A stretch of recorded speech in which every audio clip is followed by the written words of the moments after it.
Hello everybody, it's day 13. Back out here again, another beautiful day in the neighborhood. And today we're going to talk about some progress.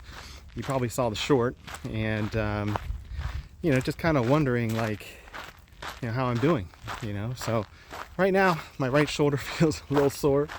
I think it's because of the anger workout the other day. I think I just pushed it a little bit too much.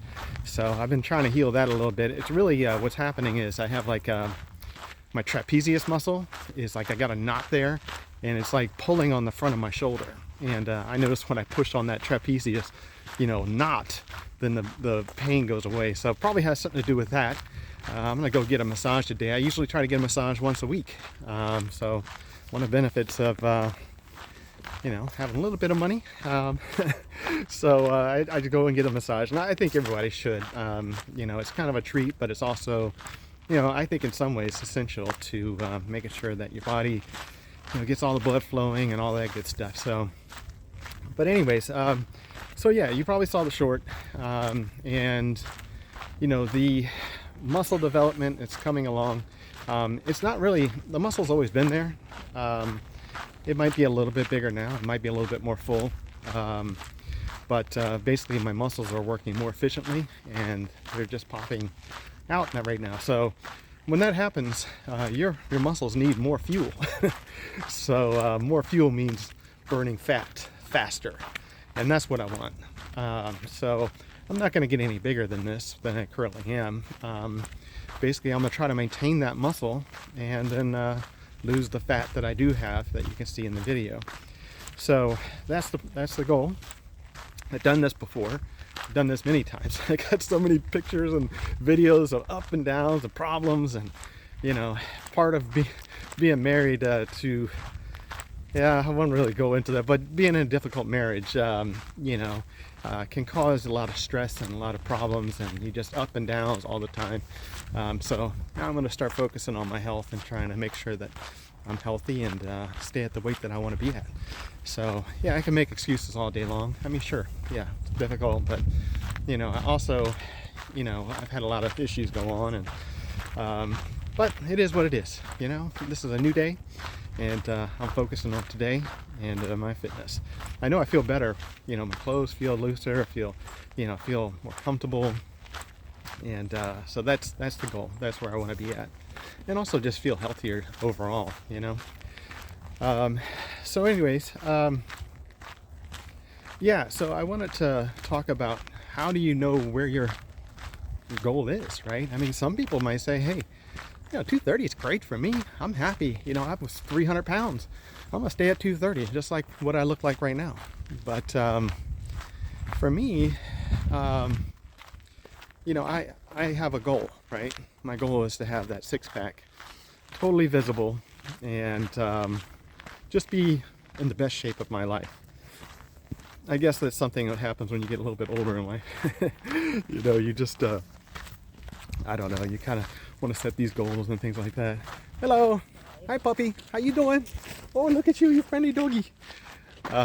So anyways, so I mean, you just set goals for yourself, and I'm 53 now, so I'm thinking I see people at 70s, doing great, and the way I see it, I can have a very fit and healthy life up to 80 years old probably. I mean, still be going around strong.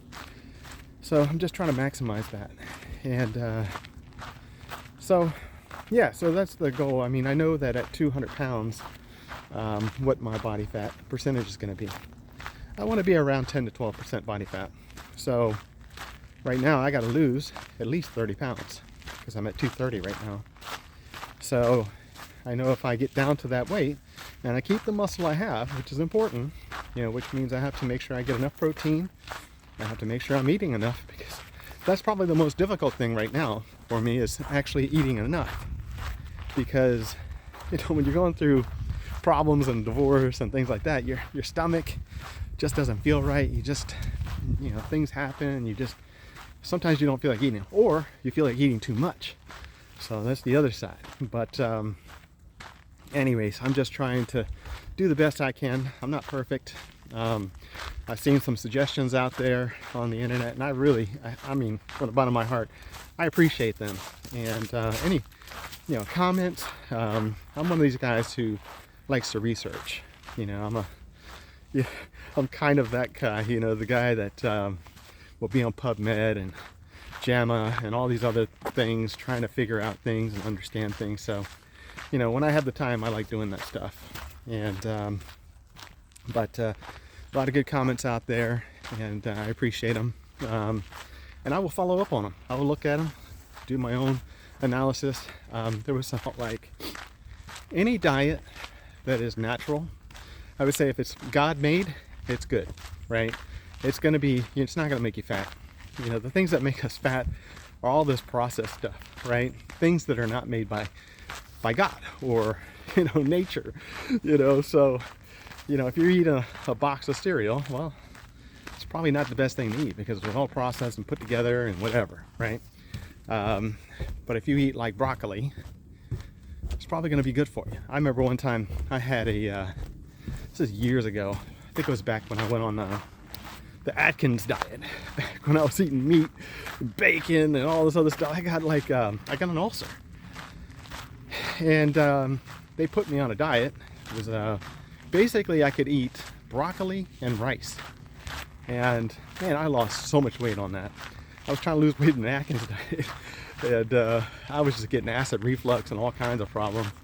And if you don't know what Atkins is, basically it's kind of like a keto back in the day, a long time ago, But anyways, I ate broccoli and just rice, white rice, and I lost like 20 pounds. It's insane. So yeah, I mean, if it's God made, nature made, it's probably going to be good. You're going to lose weight eating it, Of course, you're not getting the protein from those two things, but you know what I'm saying. If it's from a can, probably not the best thing. But a lot of this weight loss stuff is how many calories in, how many calories out. So you want to be in a deficit, and that's the important thing for losing weight. So that's my goal. I'm trying to make sure that I burn more calories than I'm taking in. So let's just say it takes 3,500 calories to burn 1 pound of fat. So, if I'm in a deficit every day of 500 calories, which might be one of these walks, then in 1 week, I lose 1 pound. If you do 2 of those walks, you would lose 2 pounds. So keeping everything the same, your diet and everything else, and you do 2 walks, you can lose 2 pounds in a week just by walking. So that's the key, is to lose that fat. And the more muscle you have, the more fat you're gonna burn, especially at rest.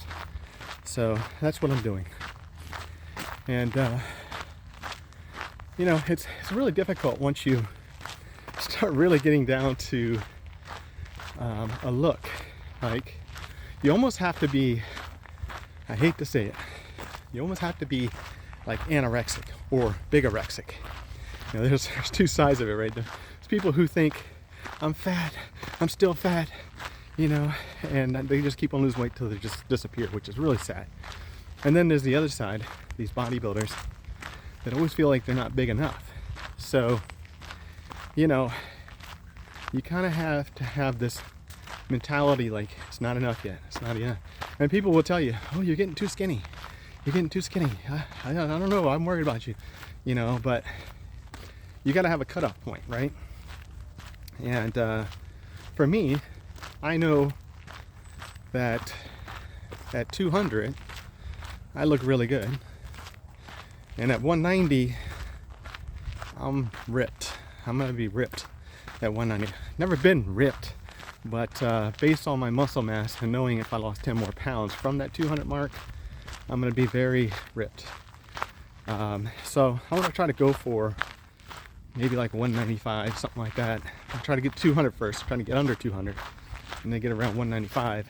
And that should be the perfect place for me, because even in high school when I was wrestling, even though I wrestled 167, 171, I always walked around 180, and I didn't have nearly the muscle mass I do today. So I would imagine that's the right spot for me.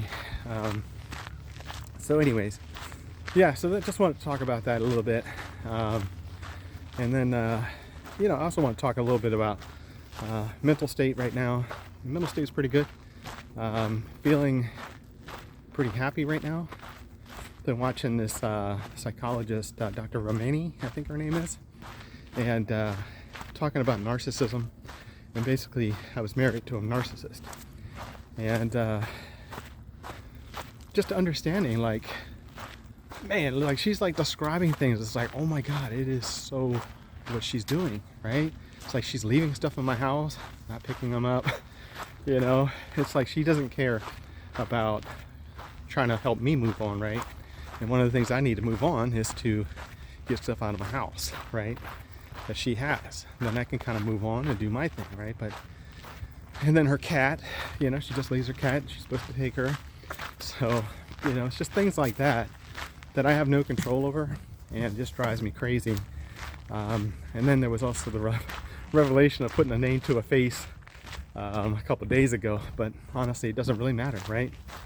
And I hope that you guys realize that too, is that it doesn't matter who your spouse that you're divorcing, whether it's a man or a woman, doesn't matter.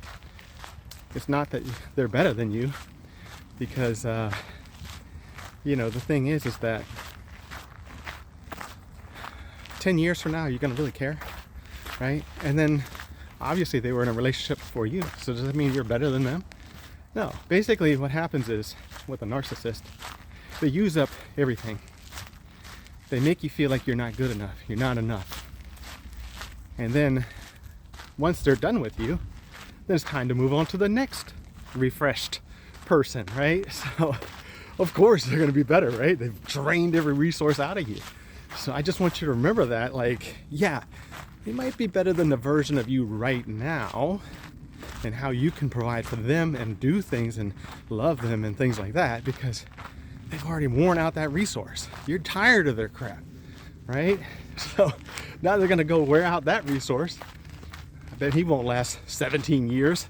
He probably only lasts, I don't know, maybe 6 months, right? So, I mean, it's not like a badge of honor. It's more of, it's like, I don't know what to say, but, you got to basically what I'm saying is, there's people out there that are very upset about things like this.